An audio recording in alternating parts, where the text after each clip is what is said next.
अष्टावक्र गीता। अष्टावक्र राजा जनक को समझाते हुए बताते हैं कि जो ज्ञानी शुद्ध आत्मा के अनुभव में स्थित होता है उसके लिए विधि, वैराग्य, त्याग या शांति जैसे विचारों का कोई अस्तित्व नहीं रह जाता। जैसे शुद्ध सोने में आभूषण के रूप का भेद नहीं होता, वैसे ही आत्मा में कोई दृश्य भाव नहीं टिकता। परमात्मा स्वयं किसी कारण से उत्पन्न नहीं हुआ, बल्कि वही समस्त सृष्टि का मूल कारण है। एक ऐसी सत्ता जो स्वयं है, अनादि है। विज्ञान 100 से ज्यादा चह तत्वों की अवधारणा पर आधारित है, लेकिन अध्यात्म उससे भी आगे जाकर कहता है कि इन सबका आधार केवल एक ही तत्व है, जो स्थूल रूप से दिखने वाले तत्वों से परे यौगिक और सूक्ष्मतर है। संपूर्ण सृष्टि उसी की अभिव्यक्ति है, उसके विस्तार का एक सहज प्राकट्य है। इसे किसी उद्देश्य या कारण से रचा गया, ऐसा सोचना केवल अज्ञानियों की जिज्ञासा हो सकती है, क्योंकि यह अस्तित्व किसी योजना के तहत निर्मित नहीं हुआ, बल्कि एक अनवरत प्रवाह की तरह स्वयं ही प्रकट हो रहा है। सृष्टि किसी पूर्व निर्धारित लक्ष्य या योजना के तहत नहीं चल रही, बल्कि यह एक स्वाभाविक प्रवाह है, जिसे लीला या खेल की संज्ञा दी गई है। चिड़ियों का चहचहाना, मोर का नृत्य, पक्षियों का उड़ना, बालकों की मस्ती, फूल का खिलना, झरनों का बहना, यह सभी बस उस चैतन्य की सहज अभिव्यक्ति है। इनके पीछे ना कोई ईश्वरीय इच्छा है, ना कोई गुड़ उद्देश्य, लेकिन अज्ञानी मनुष्य ने इन्हें एक विशेष अर्थ और प्रयोजन दे दिया है। वे मानते हैं कि परमात्मा ने संसार की रचना इसलिए की कि हम मोक्ष प्राप्त कर सके, अपने पापों से मुक्त हो सके या ज्ञान की ऊंचाइयों तक पहुंच सके। यह सोच एक विकृत और संकीर्ण दृष्टि की उपज है। मुनि अष्टावक्र स्पष्ट करते हैं कि यही भ्रम अज्ञानियों को जकड़े रखता है, और इसी कारण वे मुक्ति के लिए अनगिनत विधियों का आश्रय लेते रहते हैं। जबकि सत्य तो यही है कि सृष्टि स्वतंत्र और स्वयं सिद्ध है, बिना किसी कारण, बिना किसी सीमा। कुछ लोग संसार से विरक्ति लेकर घर, परिवार, धन संपत्ति और सभी भौतिक सुखों को त्याग कर जंगलों की ओर भाग जाते हैं, यह सोचकर कि ऐसा करने से उन्हें स्वर्ग की प्राप्ति होगी। कुछ लोग मृत्यु के समय दान देकर यह मानते हैं कि यह वस्तुएं उनकी आत्मा के साथ आगे भी बनी रहेंगी, जबकि कुछ इससे भी आगे बढ़कर पहले ही अपना सब कुछ दान कर देते हैं, ताकि मरने के बाद उन्हें यह सब पहले से ही उपलब्ध हो। यह सब भ्रांतियों और मूर्खताओं के सिवा कुछ नहीं, लेकिन सच्चा ज्ञानी इन बाहरी आडंबर से परे होता है। वह दृश्य जगत के छला में नहीं फंसता, केवल आत्मा के शुद्ध और दिव्य स्वरूप का अनुभव करता है। उसके लिए ना कोई विधि आवश्यक रह जाती है, ना वैराग्य का कोई अर्थ बचता है, ना ही त्याग का कोई महत्व रहता है। वह स्वभावतः पूर्ण शांति में स्थित होता है, और इस शांति को पाने के लिए किसी प्रयास की आवश्यकता भी नहीं समझता। मुनि अष्टावक्र आगे इसी गुण सत्य को स्पष्ट करते हैं। जो व्यक्ति सत्य को जान लेता है, उसके लिए बंधन और मोक्ष मात्र कल्पनाएं बनकर रह जाती है। जब संपूर्ण सृष्टि चेतना के अनंत आयामों का सहज प्राकट्य मात्र है, तो कोई कैसे यह कह सकता है कि वह बंधन में है या मुक्त हुआ? हर्ष और विषाद, सुख और दुख, यह सब प्रकृति के खेल हैं, जो द्वंद्व की उपज है। अज्ञानी मनुष्य केवल स्थूल जगत को ही देखता है और इसी में लिप्त होकर इसे ही वास्तविकता मान बैठता है। यही उसका बंधन है। लेकिन ज्ञानी इस समूची प्रकृति को माया के रूप में देखता है, एक ऐसा नाटक जिसमें दृश्य बदलते रहते हैं, परंतु उनके पीछे स्थित चेतना अपरिवर्तित रहती है। वह केवल आत्मा के अस्तित्व में विश्राम करता है, इसीलिए ना तो उसे बंधन का भ्रम होता है और ना ही मोक्ष की कोई चाह। जब बंधन का ही अभाव हो तो मुक्ति का प्रश्न कहाँ उठता है? जो व्यक्ति स्वयं को शरीर और मन तक सीमित मानता है, वही द्वंद्व में उलझता है, वही हर्ष और शोक का अनुभव करता है। किंतु जिसने अपने भीतर की चेतना को उपलब्ध कर लिया, वह सदा परमानंद में स्थित रहता है। एक ऐसी अवस्था जो किसी भी परिस्थिति से प्रभावित नहीं होती, केवल स्वयं में पूर्ण होती है। मुनि अष्टावक्र आगे कहते हैं कि जब तक बुद्धि सीमित दृष्टि से संसार को देखती है तब तक सब कुछ केवल माया का खेल ही प्रतीत होता है। इस जगत में मोह, ममता, राग, द्वेष, ईर्ष्या, घृणा, प्रेम, तृष्णा, अहंकार, वासना और लोभ के अलावा और क्या है, यही सब मिलकर संसार का स्वरूप बनाते हैं। और यह सब केवल इसीलिए प्रकट होता है क्योंकि मनुष्य इस भौतिक सृष्टि को ही अंतिम सत्य मान लेता है, परंतु यह महज एक भ्रम है, एक माया है जो अज्ञान के कारण वास्तविक लगती है। बुद्धि विचार उत्पन्न करती है, अच्छे और बुरे का भेद करती है, परंतु अंततः यह भी मन की ही सेवक बनकर उसकी तुष्टि के लिए कार्य करती है। यही कारण है कि संसार में कुछ भी शाश्वत सत्य नहीं है। सत्य केवल आत्मा है। जिसे आत्मा का वास्तविक अनुभव हो जाता है वह स्वाभाविक रूप से ममता, अहंकार और कामनाओं से मुक्त हो जाता है। उसके लिए यह इच्छाओं और वासनाओं से भरा संसार अब कोई प्रभाव नहीं डाल सकता। ऐसा ज्ञानी ही वास्तव में प्रशंसनीय है क्योंकि वह सदा आत्मा के शुद्ध प्रकाश में स्थित रहता है, जहाँ माया की कोई पकड़ नहीं होती। अज्ञानी व्यक्ति इस भौतिक संसार में मोह, अहं और वासनाओं के जाल में उलझा रहता है, इसलिए उसकी चेतना सीमित और अशांत बनी रहती है। मुनि अष्टावक्र स्पष्ट करते हैं कि जो मुनि आत्मा के अविनाशी और शाश्वत स्वरूप को पहचान लेता है उसके लिए विद्या और अज्ञान, विश्व और शरीर, अहंकार और ममता, इनमें से कुछ भी कोई वास्तविक अर्थ नहीं रखता। अज्ञानी लोग अपने विचारों और धारणाओं को सत्य मानकर उनमें जकड़े रहते हैं। वे सत्य की खोज नहीं करते बल्कि अपने पूर्व निर्धारित मतों को ही सही साबित करने का प्रयास करते हैं। यही दुराग्रह समाज में संकीर्णता, मतभेद, हिंसा और घृणा को जन्म देता है। लेकिन ज्ञानी सत्य को जानता है, इसलिए उसके भीतर कोई पूर्वाग्रह नहीं होता। इस कारण सभी ज्ञानी अंततः एक ही निष्कर्ष पर पहुंचते हैं। वे कहते हैं कि परमात्मा कोई बाहरी सत्ता नहीं जो आकाश में कहीं दूर बैठकर शासन कर रहा हो, ना वह स्वर्ग में है, ना किसी मंदिर, मस्जिद या गिरजाघर में बंद है। उसे बाहर खोजने का कोई अर्थ नहीं क्योंकि जो वस्तु देखने, सुनने या पकड़ने में आ सके वह परमात्मा हो ही नहीं सकता। इस तरह की धारणाएं केवल भ्रांतियां हैं और इन्हें सत्य मान लेना बचकानी सोच का प्रतीक है। जो व्यक्ति आत्मज्ञान से वंचित है, जो मानसिक सीमाओं के पार नहीं जा सका, वही परमात्मा को किसी बाहरी सत्ता के रूप में देखता है और उसी की कल्पनाएं करता है। लेकिन जिसने आत्मा अनुभूति कर ली वह जानता है कि परमात्मा कोई दूरस्थ शक्ति नहीं बल्कि ऊर्जा का असीम महासागर है, एक ऐसी चेतना जिससे यह समस्त सृष्टि प्रकट होती है।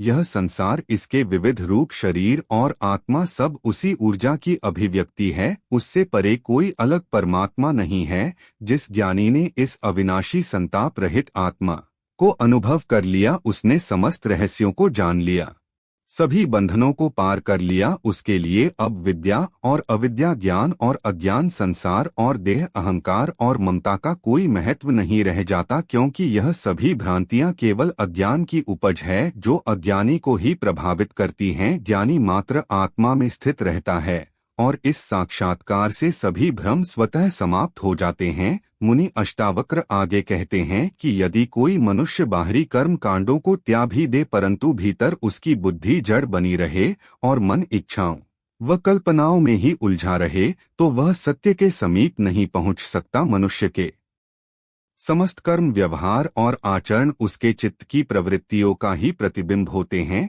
जैसा उसका मन होगा वैसे ही उसके कर्म होंगे क्योंकि बाहरी क्रियाएं अंतःकरण की स्थिति का ही विस्तार है। केवल कर्म और आचरण बदलने से मन की गहराइयां नहीं बदलती। पतंजलि कहते हैं कि चित्त की वृत्तियों का निरोध ही योग है, लेकिन मुनि अष्टावक्र इससे आगे बढ़कर बताते हैं कि निरोध के लिए किए जाने वाले कर्म स्वयं चित्त को और अधिक चंचल बना सकते हैं, क्योंकि जब कोई प्रयास पूर्वक अपने मन को रोकने का प्रयत्न करता है तो उसके पीछे भी वासना, इच्छाएं और अपेक्षाएं छिपी रहती हैं, जिससे चित्त और अधिक उथल पुथल में पड़ जाता है। ऐसे में सनिरोध कैसे संभव होगा? इसलिए मुनि अष्टावक्र कहते हैं कि चित्त को रोकने के लिए किए जाने वाले सभी कर्मों और आचरण का भी त्याग करना चाहिए क्योंकि कर्म अंतः वासनाओं से ही प्रेरित होते हैं और यही वासना बंधन बनकर ज्ञान प्राप्ति में बाधा डालती है। उनका समूचा उपदेश इस एक बिंदु पर केंद्रित है, सत्य की प्राप्ति किसी बाहरी प्रयास से नहीं बल्कि केवल बोध से संभव है। कर्म के माध्यम से आत्मज्ञान संभव नहीं, क्योंकि कर्म से ही अहंकार, वासना और इच्छाएं जन्म लेती है, जो मन को और अधिक व्याकुल बना देती है। यदि चित्त का वास्तविक निरोध चाहिए तो ध्यान और समाधि जैसे साधनों का भी त्याग करना होगा, क्योंकि जब तक कोई व्यक्ति किसी उपलब्धि की आकांक्षा में लिप्त रहेगा तब तक वह आत्मज्ञान से वंचित रहेगा। यहाँ तक कि यदि कोई मूढ़ या जड़ बुद्धि व्यक्ति इन साधनों को त्याग भी दे तो भी उसके भीतर इच्छाओं और वासनाओं का जाल बना रहता है, जिससे वह अंततः उन्हीं को पूरा करने में लग जाता है। इस कारण वह शुद्ध ज्ञान के प्रकाश से दूर ही बना रहता है।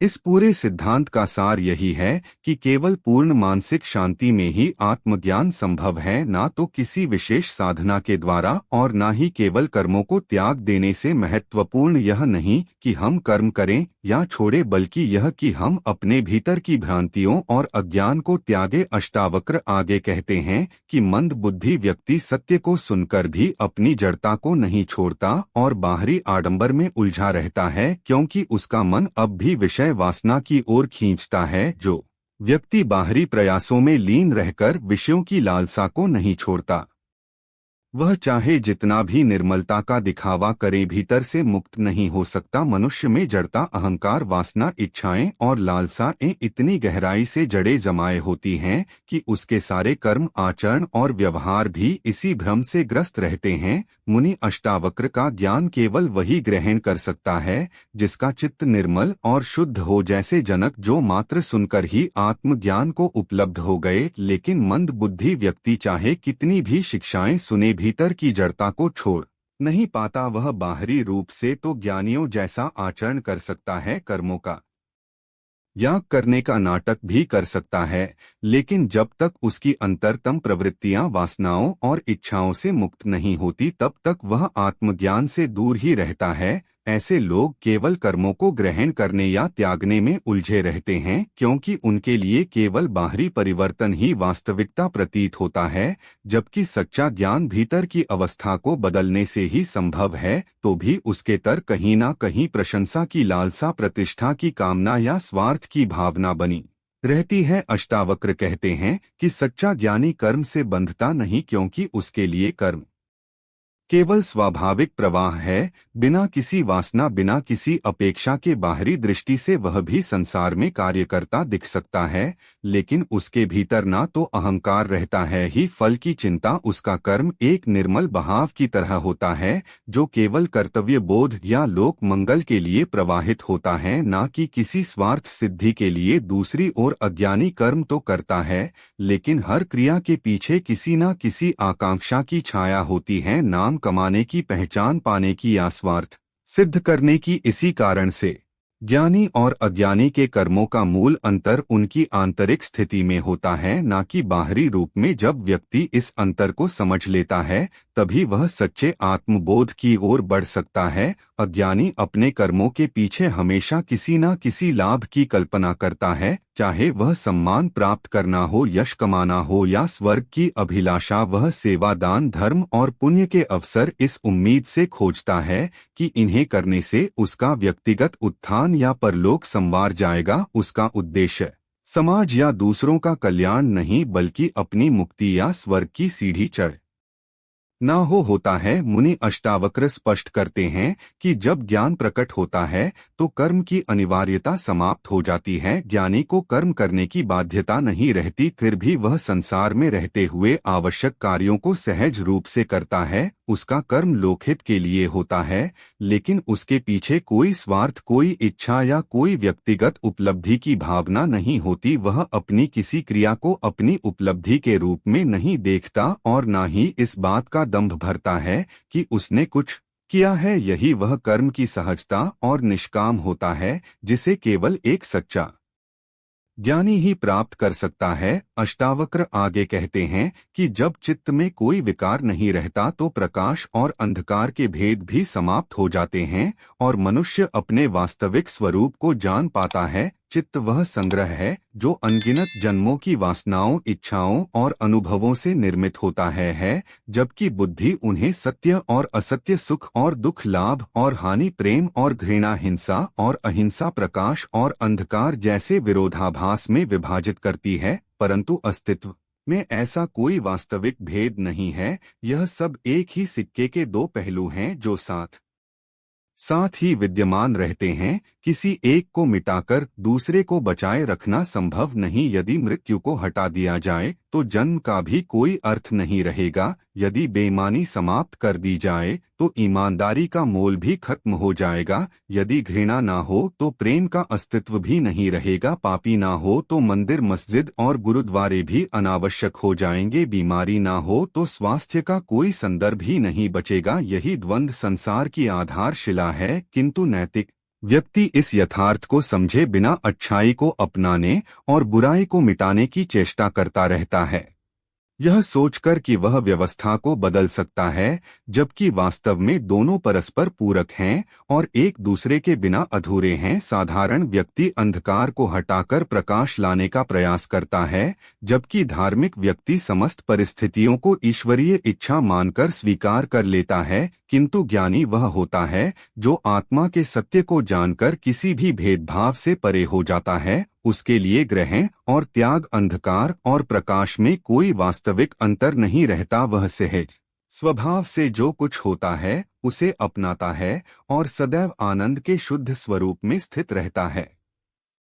मुनि अष्टावक्र आगे कहते हैं कि जहाँ भय है वहीं निर्भयता की कल्पना संभव है, जहाँ अज्ञान है वहीं विवेक का जन्म होता है, जहाँ व्याकुलता है वहीं धैर्य का महत्व समझा जाता है। परंतु योगी जो उस परम तत्व के आनंद में लीन हो चुका है, वह इन सभी विरोधाभास से मुक्त हो जाता है। उसका स्वभाव किसी परिभाषा में सीमित नहीं किया जा सकता। वह बस होता है एक अद्वितीय प्रवाह में, अनिर्वचनीय, अपरिभाषित, पूर्णतः स्वतः स्फूर्त। जो व्यक्ति समस्त द्वंद्वों से परे हो जाता है वह एक अद्वितीय प्रवाह में बहता है जिसे शब्दों में बांध पाना असंभव हो जाता है। ना तो वह किसी सिद्धांत से संचालित होता है, ना ही परंपराओं या मान्यताओं की सीमाओं में बंधा होता है। उसकी कोई स्थायी आदत या पूर्व निर्धारित स्वभाव नहीं होता। वह जीवन को सहज रूप में स्वीकार करता है और आत्मा के स्वाभाविक प्रवाह के अनुसार चलता है, जिसे सांसारिक दृष्टि से समझ पाना कठिन होता है।